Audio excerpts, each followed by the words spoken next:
ठीक है, तो हम शुरू करते हैं कक्षा 10 का गणित, चैप्टर नंबर 2, जिसका नाम है बहुपद, जिसे अंग्रेजी में कहते हैं पॉलिनोमियल्स। तो आज हमारी एक्सरसाइज 2.1 शुरू करेंगे हम। इससे पहले हमने बहुपद का जो बेसिक्स है वो हमने जाना है।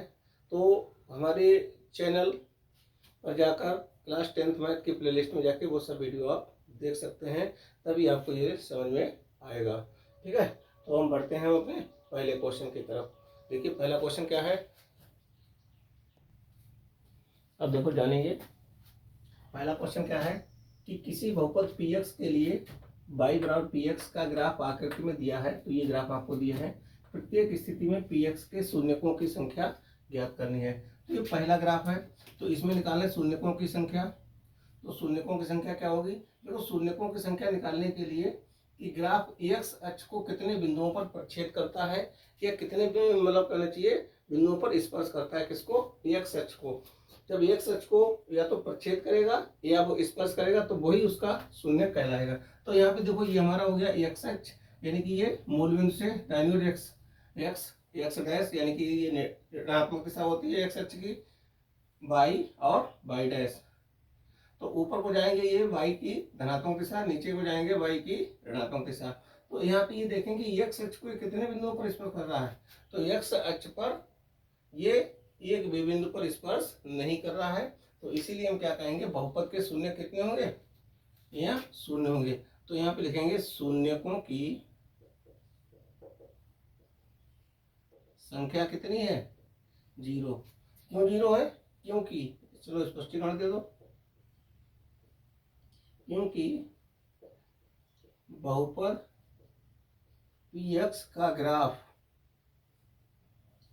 x अक्ष, यहाँ पे लिखो तो उधर आ जाएगा, x अक्ष को किसी भी बिंदु पर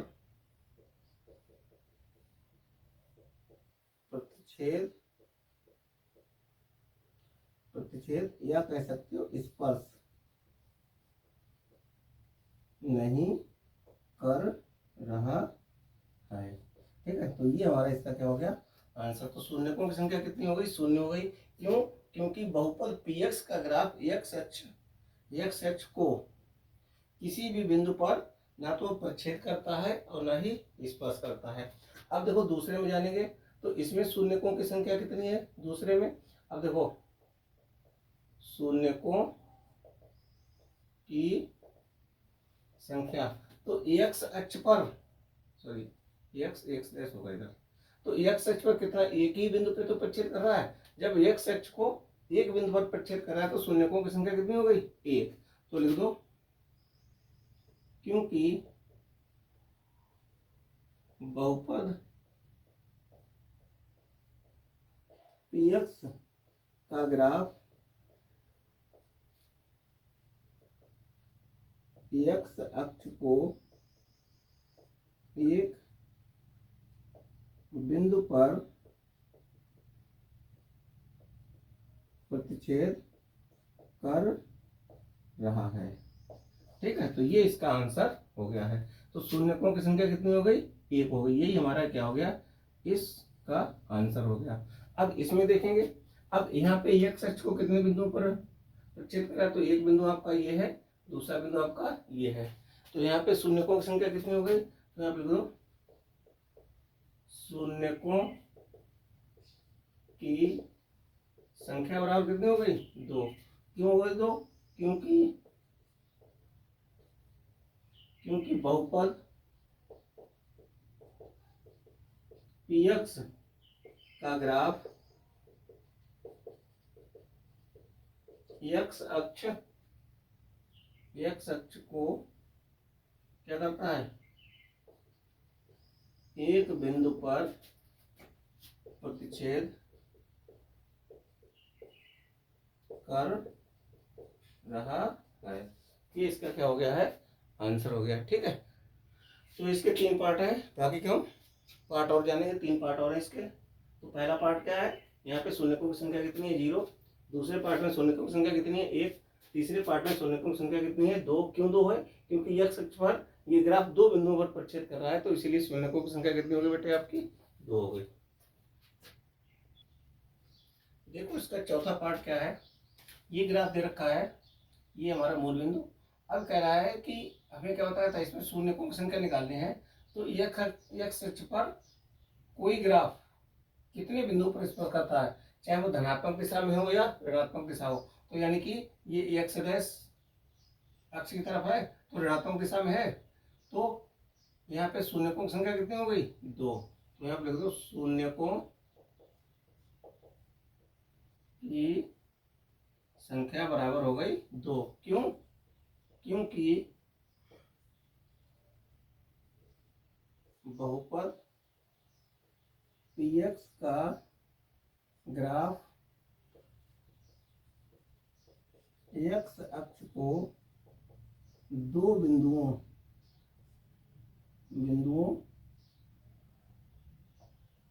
पर क्या करता है? प्रतिच्छेद करता है। ठीक है, तो ये हमारा आंसर हो गया इसका। ऐसे इसमें देखेंगे, इसमें कितने बिंदुओं पर प्रतिच्छेद करता है? तो 1, 2, 3 और 4। तो यहाँ पे शून्यकों की संख्या कितनी हो गई?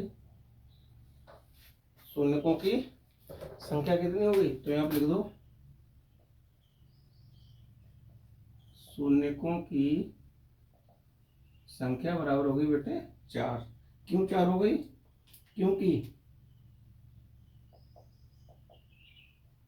क्योंकि बहुपद px का ग्राफ x अक्ष को 4 बिंदुओं पर क्या करता है? प्रतिच्छेद करता है। ठीक है, ये इसका क्या हो गया है? आंसर हो गया है। अब ऐसे इसमें जानेंगे, इसमें कितने बिंदु पे? देखो यहाँ पर एक बिंदु पे तो प्रतिच्छेद करता है, तो एक पे स्पर्श करता है, यहाँ पे एक पे स्पर्श करता है, तो दो बिंदुओं पर स्पर्श कर रहा है और एक बिंदु पर प्रतिच्छेद कर रहा है। तो मैं क्या होता है, या तो वो प्रतिच्छेद करे या क्या करे? स्पर्श करे। तो भाई उसके क्या कहलाएंगे? शून्य कहलाएंगे। तो यहाँ पे लिखो शून्यकों की संख्या, शून्यकों की संख्या बराबर कितनी हो गई? 1, 2 और 3। ये इस सवाल का आंसर हो गया। अब इसका स्पष्टीकरण दे दो। क्योंकि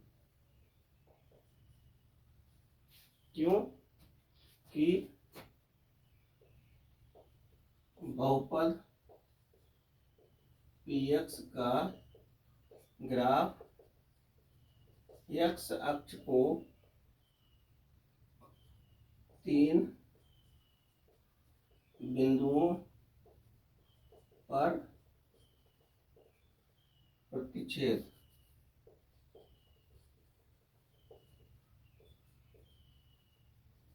या क्या कह सकते हो बेटे? स्पर्श करता है। या तो प्रतिच्छेद करता है या क्या करता है? स्पर्श करता है। तो यही इसके क्या हो गए? शून्यकों की संख्या हो गई। तो इसमें कितने शून्य हो गए? 1, 2 और 3। अब शून्यकों की संख्या कितनी आ गई? 3। इस वाले ग्राफ में देखें कितने शून्य थे? 1, 2, 3 और 1, 4। अब यहाँ देखो शून्यकों की संख्या कितनी हो गई? 4। क्योंकि बहुपद px का ग्राफ x अक्ष को 4 बिंदुओं पर क्या करता है? प्रतिच्छेद करता है। इसमें देखें शून्यकों की संख्या कितनी है? 2। क्यों? क्योंकि जो हमारा बहुपद px का ग्राफ है वो x अक्ष को दो बिंदुओं पर प्रतिच्छेद करता है। एक बिंदु ये हो गया, दूसरा बिंदु आपका ये हो गया। तो इसमें शून्यकों की संख्या कितनी हो गई? 2 हो गई। तो ये आपकी 2.1 फिनिश हुई। अब हम 2.2 के बारे में पढ़ेंगे इसके नेक्स्ट वीडियो में।